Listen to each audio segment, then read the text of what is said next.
China के साथ India के टाइज दिन ब दिन मजीद खराबी की तरफ जा रहे हैं और नियर फ्यूचर में इनमें बेहतरी की कोई सूरत नज़र नहीं आ रही।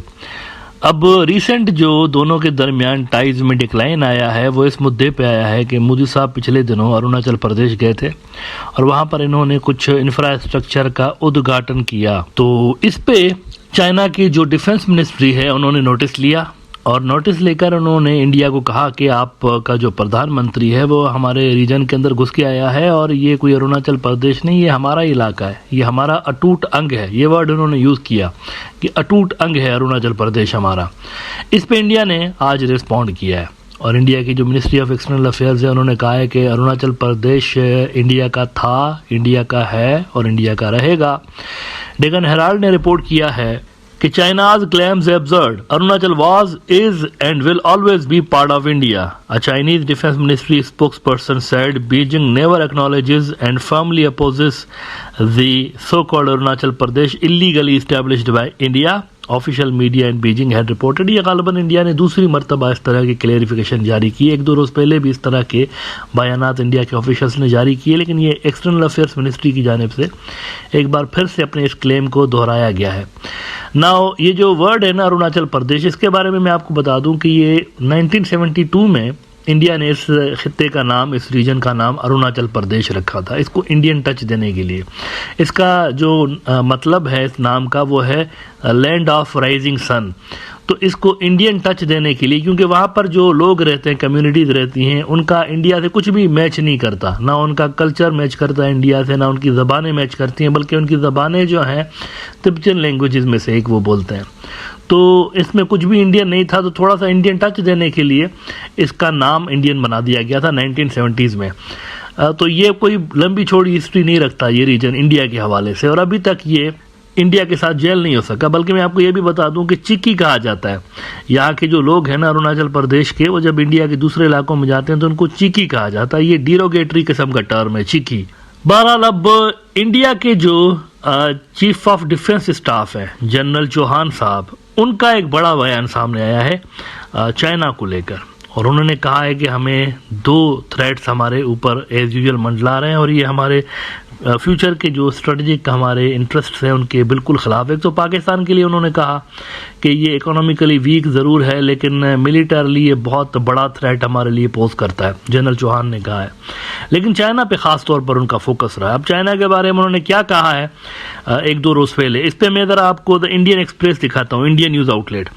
कहते हैं कि China playing game of checkers in India's backyard not in our strategic interest, chief of defence staff. और इसमें वो कहते हैं कि stating that the rise of China and unsettled borders with it will remain a formidable challenge for India. Chief of Defense Staff General Anil Chauhan said on Monday that China playing the game of checkers in India's backyard will not be in India's long-term strategic interest. ये कल उन्होंने statement दिया है CDS ने। अब CDS बहुत बड़ा post है इंडिया के अंदर, एक नया पोस्ट क्रिएट किया गया था। जनरल बिपिन रावत साहब पहले CDS थे, उसके बाद ये दूसरे लगाए गए। तो ये एक नया स्पेशल किस्म का पोस्ट इन्होंने डिजाइन किया है। बहुत सारे इंडिया के हाजिर सर्विस जो सर्विंग जनरल्स थे और जो सर्विंग लोग थे टॉप के पोजीशंस पे, उन्होंने विरोध किया था इसका, CDS की पोस्ट का। उन्होंने कहा था कि ये कारगिल के जब लड़ाई हो रही थी ना, कारगिल की लड़ाई हुई थी, तो उसमें काफ़ी फेंटी पड़ी थी इंडियन ट्रूप्स को, क्योंकि हाइट का एडवांटेज पाकिस्तान को था। तो इन्होंने कहा कि ये उस वक्त जो है रिकमेंडेशन से एक कमेटी बनी थी जिसने ये जांचना था कि हमें इतनी मार क्यों पड़ी है। उस कमेटी ने असल में ये सिफारिशात दी थी कि देखें उस वक्त एक कम्युनिकेशन गैप था एयरफोर्स और आर्मी के दरमियान, तो उस कम्युनिकेशन गैप को कम करने के लिए ज़रूरी है कि कोई ऐसी पोस्ट होती जिससे एक तरह की कोऑर्डिनेशन रहती दोनों फोर्सेस के दरमियान। तो ये उस वक्त इन्होंने एक रिकमेंडेशंस की थी बहुत साल पहले, कारगिल को तो ज़माना हो गया। तो ये उस वक्त की रिकमेंडेशन अब जाके 25-30 साल के बाद इन्होंने इम्प्लीमेंट की।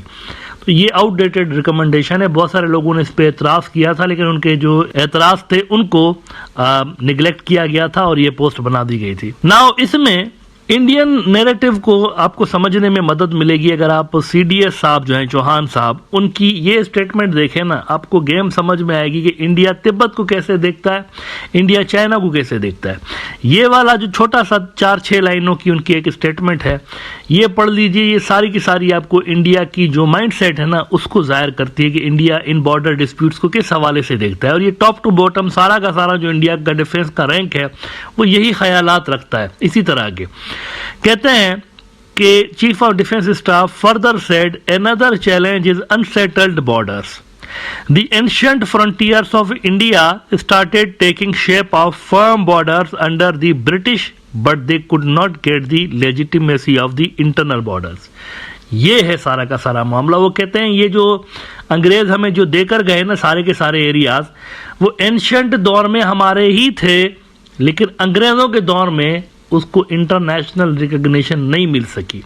अब सवाल ये पैदा होता है कि इनको इंटरनेशनल रिकॉग्निशन क्यों नहीं मिली, इंटरनेशनल बॉर्डर्स की रिकॉग्निशन क्यों नहीं मिली? क्योंकि हिस्टोरिकली ऐसा कोई सॉलिड प्रूफ इंडिया के अपने पास भी नहीं है जिसकी बुनियाद पे दुनिया ये कह सके कि ये इलाके इंडिया के हैं।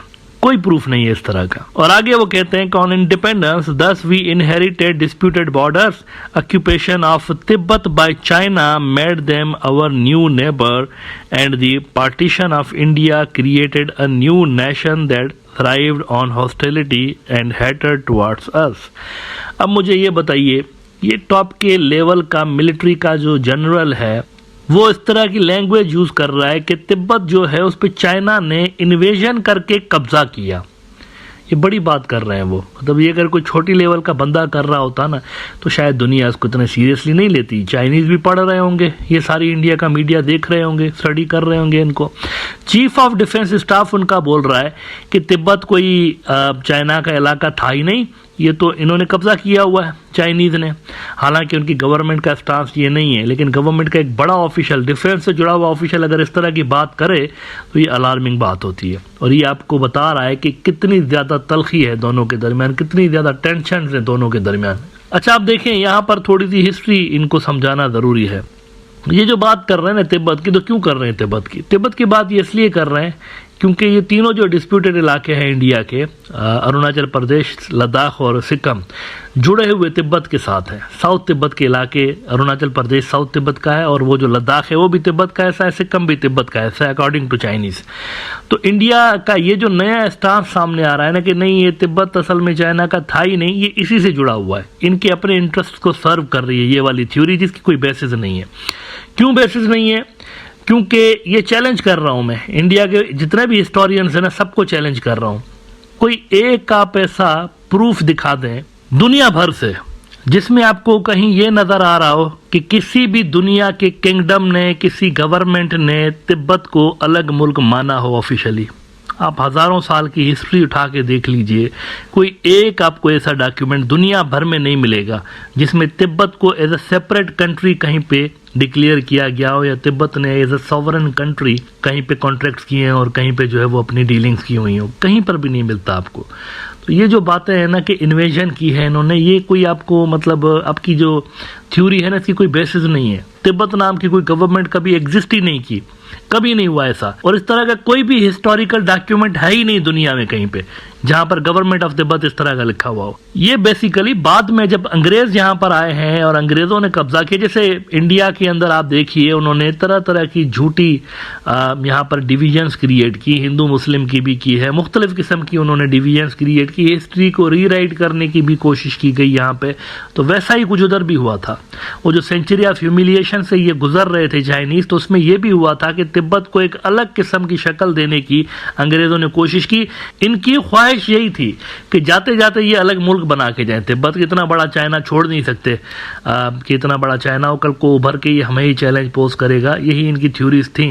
इंडिया के हवाले से भी यही थी कि इतना बड़ा इंडिया छोड़ नहीं सकते, ये हमारे लिए बहुत बड़ा चैलेंज पोज करेगा, और यही कुछ आपको मेंटेलिटी अंग्रेजों की वहां पर भी नजर आती है। लेकिन अगर आप हिस्टोरिकल कॉन्टेक्स्ट में देखते हैं तो एक तो ये मैंने आपको बात बता दी कि दुनिया में कहीं भी गवर्नमेंट ऑफ तिब्बत नाम का डॉक्यूमेंट नहीं है। दूसरा ये कि साल 1271 में युआन डायनेस्टी हुआ करती थी चाइना में, और युआन डायनेस्टी ने वहां पर पहली बार, ये जो हमें डॉक्यूमेंटेड हिस्ट्री नजर आती है ना, 1271 में युआन डायनेस्टी ने वहां पर एक एडमिनिस्ट्रेशन, सेंट्रल एडमिनिस्ट्रेशन तिब्बत में कायम की थी और सुप्रीम कंट्रोल कमीशन भी उन्होंने कायम की थी यहाँ पे। और उसके बाद आपको ये जानकर हैरत होगी कि ये जो दलाई लामा का कॉन्सेप्ट आपको नजर आता है, दलाई लामा का, ये भी किंग डायनेस्टी जो थी वहां पर बड़ी मशहूर, ये 1644 से लेकर इनकी इब्तिदा हुई और ये चलती रही 1911 तक, जबकि पहला रिवोल्यूशन वहां पर आया था चाइना में, तब तक यहाँ पर किंग डायनेस्टी मौजूद रही तिब्बत के अंदर। तो 1644 में ये जो दलाई लामा का कॉन्सेप्ट आपको नजर आता है, ये वाला टाइटल भी असल में उसी किंग डायनेस्टी, जिसका पूरे चाइना पे हुकूमत थी, उन्होंने इंट्रोड्यूस करवाई थी। और फिर इवन 7th जो दलाई लामा था, उनको तो एडमिनिस्ट्रेटर भी इन्होंने मुकर्रर किया था तिब्बत की गवर्नमेंट का, किंग डायनेस्टी वालों ने। तो दलाई लामा भी असल में वहां पर शुरुआती दौर से लेकर गवर्नमेंट ऑफ चाइना की मंजूरी से ही अपॉइंट होते हुए नजर आते हैं तिब्बत के अंदर से। तो ये सिर्फ कह देना काफी नहीं है कि इन्होंने आके इन्वेजन किया। अगर आप हिस्टोरिकली देखते हैं तो 1271 में भी आपको वहां पर चाइना नजर आता है तिब्बत के अंदर, इतना पहले। लिहाजा सारी दुनिया ये जो मानती है ना कि तिब्बत चाइना का ही हिस्सा है, अनडिस्प्यूटेड हिस्सा है उसका, मतलब किसी मुल्क ने ये तो नहीं कहा कि तिब्बत अलग मुल्क है, किसी ने भी नहीं कहा आज तक, तो ये ऐसा ही नहीं मानती, इसके पीछे हिस्टोरिकल बुनियादें हैं। ये जो CDS साहब ने नई बात कही है ना कि इन्होंने इन्वेजन की है चाइनीज ने, ये असल में इंडिया के अपने जो जियोपॉलिटिकल इंटरेस्ट्स हैं उसको ये थ्योरी सपोर्ट कर रही है बेसिकली। तो इसीलिए उन्होंने एक नया जिन पटारी से निकाला है, तिब्बत को बीच में लाया असल में। तो ये एक नई थ्योरी इन्होंने निकाली है। नाउ लेट्स सी कि इससे ये जो CDS साहब का स्टेटमेंट है, इस पे चाइना की तरफ से क्या रिस्पॉन्स आता है। होपफुली कहीं ना कहीं ग्लोबल टाइम्स के अंदर या किसी और वहाँ का जो सरकारी या नीम सरकारी न्यूज आउटलेट है, इसके ऊपर कमेंट्री छपेगी इसके हवाले से। तो लेट्स सी कि वहाँ से क्या रिस्पॉन्स इस हवाले से आता है।